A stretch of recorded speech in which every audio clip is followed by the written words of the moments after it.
Valentine's Day is right around the corner, and as we approach this romantic holiday, it's a great time to take a look at teenagers and dating, your teens. And at what age should teens be allowed to date, and what ground rules do you need to set? With some of those answers, Jim Clark, President and CEO of Daniel, and a licensed social worker, is here with some of those tips. This is a delicate subject for parents, isn't it?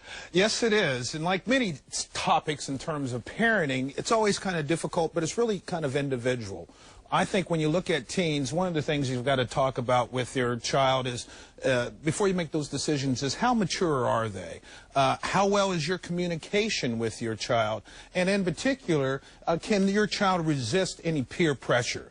Those are critical issues right there. What age are we talking about? Because as you said, it's everybody's individual, everybody's different. What age generally? You know, it used to be 16. I don't think it's 16 anymore. Well, actually, typically in the 20s it was 16.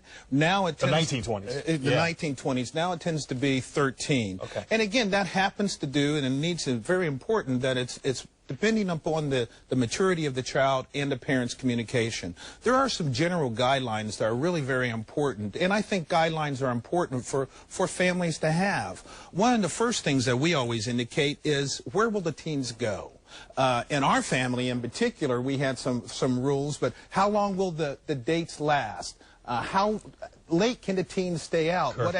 Curfew. What activities are allowed, along with group dating? A lot of people feel comfortable about group dating because it's a way for the child to start to get out there, but also to have other people around, and to set guidelines. I think one of the guidelines that are very important for our family was, we want to meet the boy or the girl. You will not beep at the front door. They will come in. And one of the most important things I tell all parents is, after every date, I don't care what time it is, they should wake up the parent. The parent needs to be there to say hello. There's going to be that supportive type of thing. So those are just some general guidelines. But again, it all depends upon the family and what those kind of values are. So the guidelines change when you talk about gender? Is it different for a boy or a girl, or should they be handled the same way? I believe they should be handled the same way, because boys need to be taught how to respect. And indeed, my son was told, you will go up to the door and you will talk to them. But that's a great time to talk about all these other things, values. How do you say goodbye?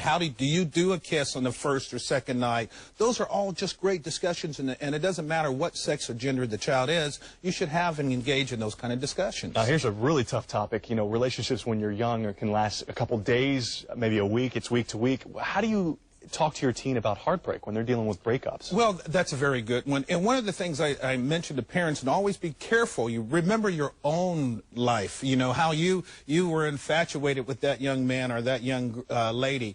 One of the things that you need to do is be careful. Don't badmouth the ex, because they may always come back. The best thing to do is listen, show sympathy, and talk